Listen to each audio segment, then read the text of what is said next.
APBD. Kalau take Bapak Ibu, umpama kita masuk Januari atau sampai awal Februari baru kita tetapkan.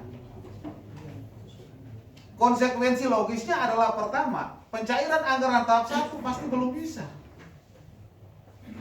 Kalau pencairan anggaran tahap 1 belum bisa, kita bisa mengukur ke belakang, ternyata belum waktu meromo puluh nomor buang siap. Kita tidak bisa melaksanakan kegiatan apa-apa.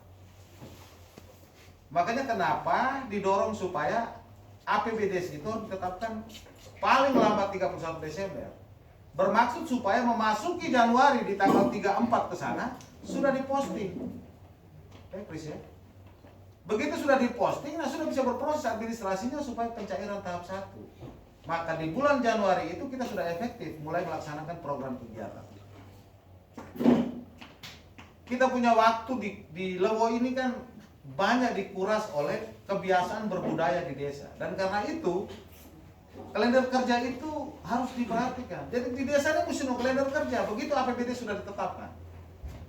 Karena tetoiro bulan-bulan sekian ini pasti mulai hudu-hubak umpama. Rapanan hal nok mau kuali partisipasi masyarakat rapi atau tidak mungkin. Di bulan-bulan sekian ini ya urusan adat mulai panah di. Belum lagi kita diganggu oleh mate muruk yang kita tidak bisa prediksi kapan terjadi.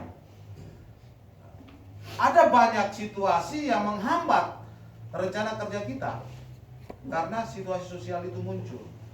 Karena itu di desa itu harus ada kalender kerja. Kita bisa memprediksi kebiasaan kehidupan kita dari waktu ke waktu. Biasanya yang bulan ini mulai dikatapu aja di ini di Temarang Pak Put bisa ala di. Nah, kondisi-kondisi kebiasaan masyarakat itu harus bisa dipertimbangkan.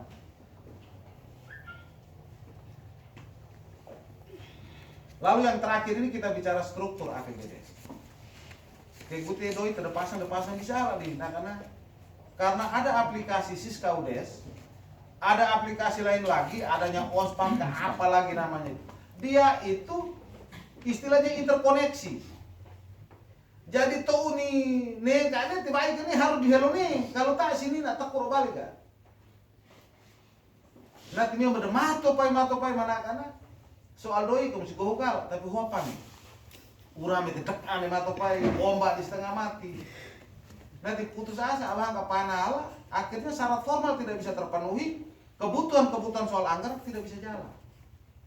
Ada banyak faktor yang menimbulkan hal-hal begitu. Jadi desa-desa yang masih manual, Pak Camat, berharap 2021 ini harus sudah dengan Siskaudes, harus dengan aplikasi. Kalau kemampuan perangkat desa itu tidak mumpuni untuk mendukung kerja-kerja begitu, alokasi anggaran untuk bayar operator. Anak ketarik yang paham komputer, yang paham anggaran, alokasikan anggaran untuk bayar operator supaya semuanya lancar. Sambil bayar operator, sekretaris desa dengan pengelola keuangan, sambil belajar dari dia, dia patir, nah ini kan kami dimolin ini gimana. Saatnya ada beringin, jadi kita keluarkan uang untuk sewa operator itu, sekaligus kita dorong sekretaris desa, kita dorong pengelola keuangan. Nah, tobo buka laptop kan ini di toko sudah ini agak genuluk ke yang doang main supaya dia bisa paham secepatnya. Kalau sudah bisa paham perangkat kita, operator kita tidak gunakan lagi. Maka alokasi anggaran yang semula untuk bayar operator itu bisa dimanfaatkan bagi kepentingan yang lain. Nah, karena itu kalau memang doita kita bertahan dengan yang ada, di kabupaten itu selalu siap untuk memberikan bantuan-bantuan pikiran. Kalau kesulitan aku telepon dah. Berdarah ini telepon selingkuh rajin-rajin. Telepon urusan kerjaan susah. Sekarang kadis bisa sekarang paling lupa. Ini yang anaknya Om Anton. Orang Kiev aja kok bisa pulang jadi perangkat desa, saya juga heran.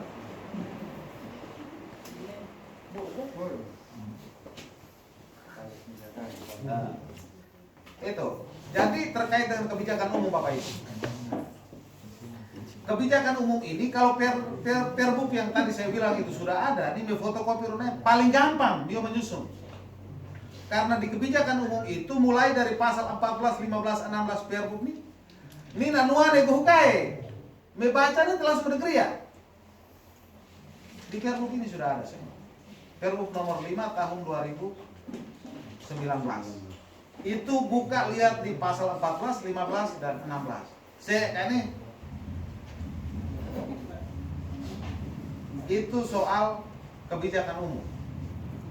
Nah, Bapak Ibu, kita masuk di soal pendapatan. Postur APBD ini kan nulisnya pendapatan, belanja, pembiayaan, di sini diatur semua, Bapak Ibu. Soal pendapatan. Pada postur pendapatan harus dilakukan perhitungan secara jelimat untuk mendapatkan estimasi pendapatan secara rasional dan realistis. Metodenya mulai berhitung, toh. Alokasi dana desa, pagunya sudah ada ya Pak Anton ya? Belum. Ya, nanti sebentar Pak Anton akan sampaikan itu. Ada bawa dokumennya. Nah, yang sudah dikasih ke semua desa itu kan dana desa.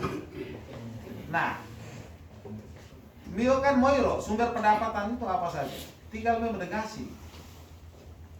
Pada saat sudah berhitung total sumber pendapatan itu, disitulah tinggal mulai melihat dokumen skala prioritas tadi itu didoini nona tadi atau dikaliakan semua program ini dengan menggunakan ukuran skala prioritas. Kalau tidak diperhitungkan total sumber pendapatan, kita pasti kelabakan di dalam penyusunan program. Nah, dari program-program yang ada itu kan yang harus dilihat juga program di tahun 2019 ini aku yang belum 100%. Kalau belum 100% tinggal dilihat estimasinya yang kemarin di proposal teknis dan RAP. Pekerjaan bagian tapu saja yang dalam bagian pekerjaan dia butuhkan anggaran berapa. Didoronglah masuk ke APBD tahun 2021 dengan nomenklatur pekerjaan lanjutan apa. Sehingga nanti terbaca jelas di APBD.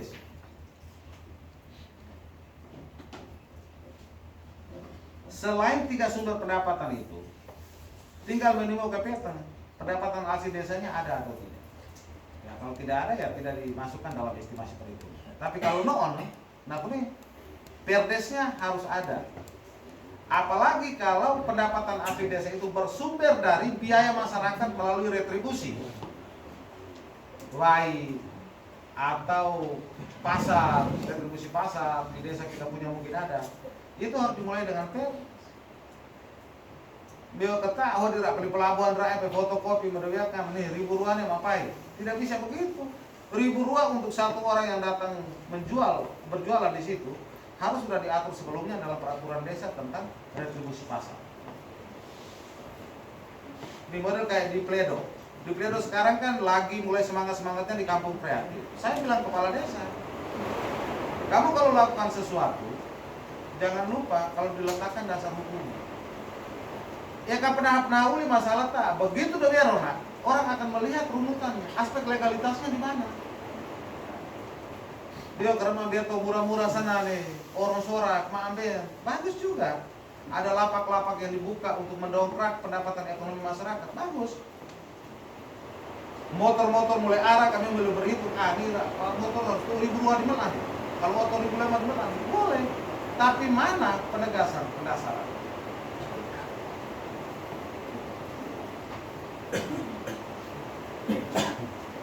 Yang berikut belanja Bapak Ibu.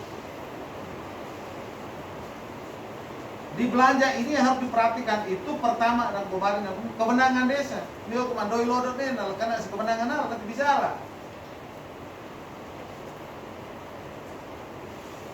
Lalu di urusan belanja ini Bapak Ibu, sudah diatur total anggaran yang ada itu harus 70% dan 30% dari jumlah yang ada. Nanti 70% untuk aku saja, nanti Pak Anton yang akan menjelaskan itu, 30% itu untuk apa saja. Yang saya ingat ketika saya baca kemarin, dulu ada yang istilahnya insentif BPD, itu tidak lagi ada di 30% Bapak Ibu. Ya Pak Anton ya. Dia RTW. Dia dulu kan ada di alokasi anggaran di 30% itu. Sekarang dikeluarkan. Dia masuknya di 70%. Sekarang masuk di 70%. Nah, khusus insentif RT/RW Bapak Ibu. Kita berbiasa selama ini karena belum diauditing secara tegas. Kita ini kan kena auditing reguler berdua. Jadi atau perhatikan ada awal. Tapi kena macam desa dua blolong, auditing ini sudah bersifat khusus dan dia akan menggali seluruhnya. Saya ingatkan Bapak Ibu, kalau ada insentif RT RW, RT RW itu dia bukan siapa-siapa dalam struktur pemerintahan desa. Dia itu lembaga kemasyarakatan.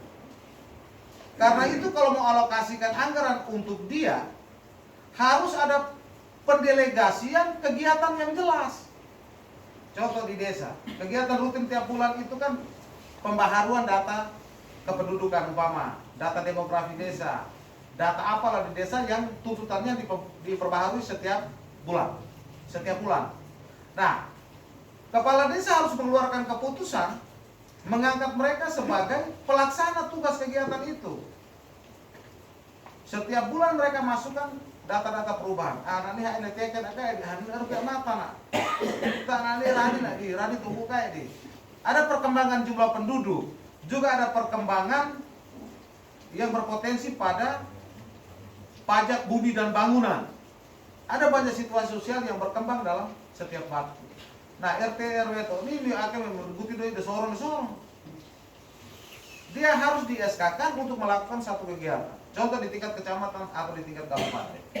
Program ini sudah ada di APBD, di DPA sudah ada. Tapi dia harus keluarkan keputusan tentang pembentukan panitia pelaksana yang nanti efeknya pada anggaran untuk honor tadi, insentif tadi. Kita menggunakan nomenklatur insentif RT RW. Bukan berarti menutup kemungkinan untuk Karang Taruna atau lembaga yang lain di desa untuk beraktivitas di program yang sama. Karena kita berbiasa dengan kerja-kerja RT RW sehingga nomenklatur anggaran itu sudah kemudian terbawa ke sana. Dia memiliki kode rekening tersendiri. Tapi demi efektivitas, kalau RT bodoh-bodoh apa, kenapa harus suruh dia yang kerja? Kita kan butuh cepat, kita butuh validasi data. Itu. Lalu yang berikut, belanja anak ini harus dengan kualifikasi bidang. Jadi kalau nomenklatur kegiatan, program kegiatannya tidak cocok dengan kualifikasi bidang, akhirnya pasang. Nah, kembali ke 3070 tadi. Sistem Siskodes ini dia memiliki kerja komputerisasi yang nanti dia akan menolak untuk diinput apabila tidak berimbang antara 70 dan 30. Nanti dengan sendirinya akan ditendang balik. Pada saat ditendang balik itu baru kita lihat kesalahan kita ada di mana. Nah, kalau mau pelimai di dokumen siap kayak kemati laptop ya, setiap. Kadang-kadang begitu.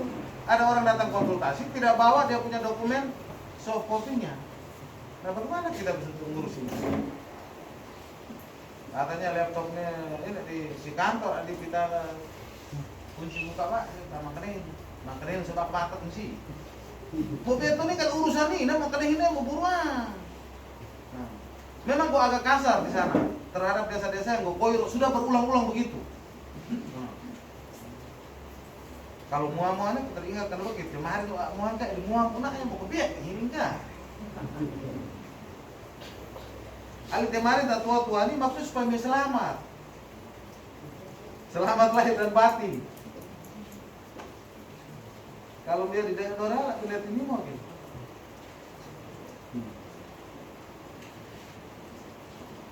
Di aspek pembelanjaan ini Bapak Ibu, beliau harus pastikan bahwa apakah ada program kegiatan yang bersifat multi-years. Multi-years nih, lebih dari 1 tahun nih. Jadi umpamanya beliau geria gedung Balai Raya ya, barang tuh tegria akan 2 juta ratu aing muslim nama kita kalau nabahak kok, maka bisa saja dialokasikan anggaran. Yang penting proposal teknis dengan rapi itu sudah jelas di hari ini, tinggal dialokasikan tak di doi nama ratu atau di tuni tak ada teratuki untuk item pekerjaan apa, tak fondasi gere isi tanah umpama. Itu yang dimaksudkan dengan multi-year. Jadi akan lupa pada saat kita memasuki tahun anggaran berikutnya, dibawalah sisa pekerjaan itu ke sana.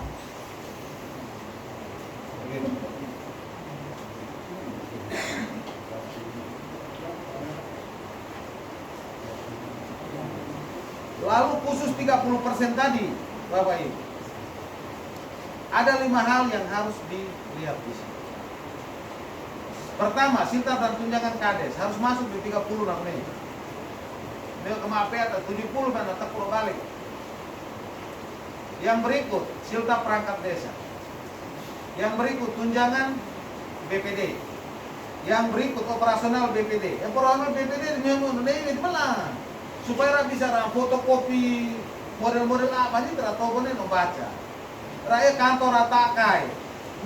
Nah, kawan kan berurus mio-mioan. Nah, giliran rakyat melaksanakan tugas fungsi tidak pernah dibekali dengan instrumen-instrumen kayak begini. Jadi kalau sudah diatur ada kemungkinan untuk operasional BPD, ya dialokasikan.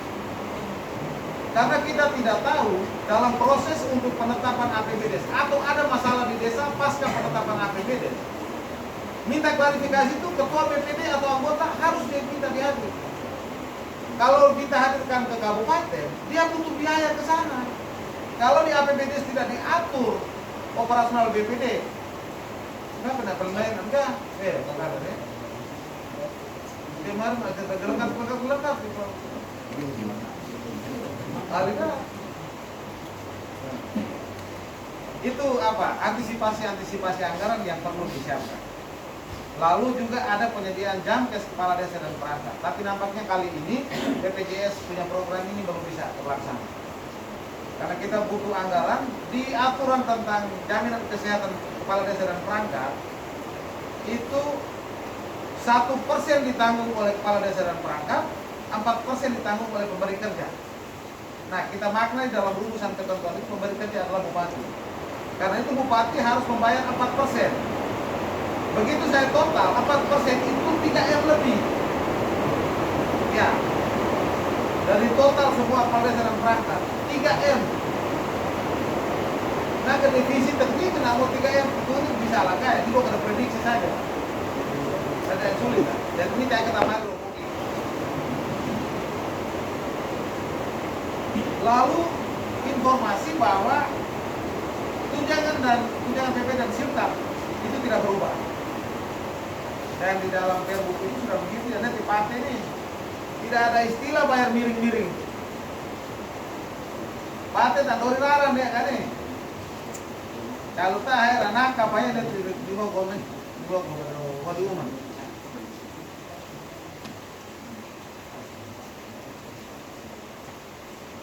Lalu satu lagi ini Bapak Ibu, terlebih BPD harus tahu ini. Harus memastikan bahwa alokasi belanja dengan output yang dihasilkan logis. Telah memperhitungkan tingkat kemahalan dan geografis, standar harga maksudnya. Jadi kalau proyek itu nakuti semuanya benar-benar harus isi pepak keka. BPD ini harus pastikan. Semuanya ini terkulu nama dinaya, mapatnya gue na hobi tak naik. Padahal pepakai kan ada bala ikan ya kan oleh kan ikan ham.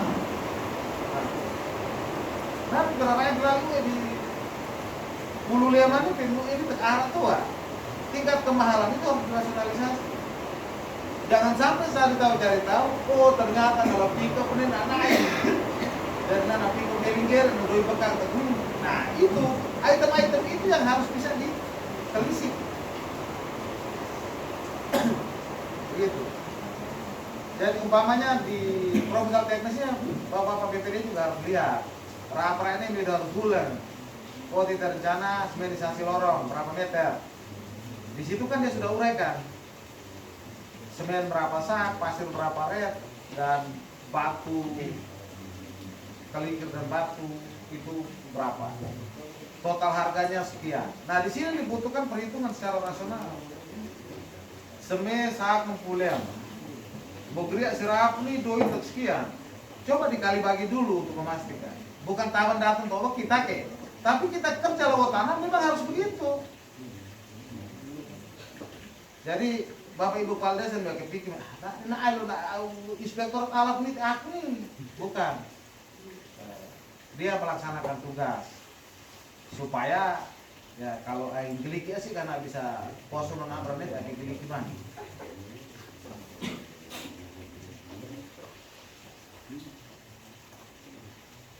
Lalu berikut soal penerimaan pembiayaan.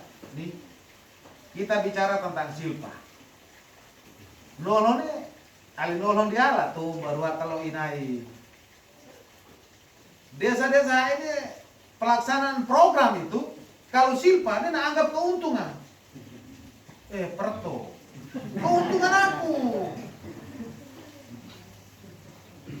BPD harus melihat pemerintah bahwa ketika semakin tinggi nilai silpa, ketika itu kinerja semakin menurun. Itu baru benar. Bukan silpa itu keuntungan. Pedo ini lah siap drop tua itu nih. Silpa-silpa mah. Kita rugi kalau jadikan silpa itu. Jadi ukuran kinerja pemerintah desa itu juga bisa diukur dari silpa. Rasionalisasinya adalah begini. Kalau program Tau Panara tidak jalan, itu karena dipengaruhi oleh rapatnya Fort Mayor. Ada bencana. Ya tak urang angin aku tanggal nih. Nanti tidak maklum. Masih pagi itu. Tapi ia kan ada pernah hamleo belah-belah. Nanti kegiatan untuk mau panah lain dari ya. Ujung-ujungnya silpa. Nah, faktor silpa ini juga ada hal yang jarang diperhatikan Bapak Ibu. Contoh kalau dia programkan untuk buka jalan usaha tani.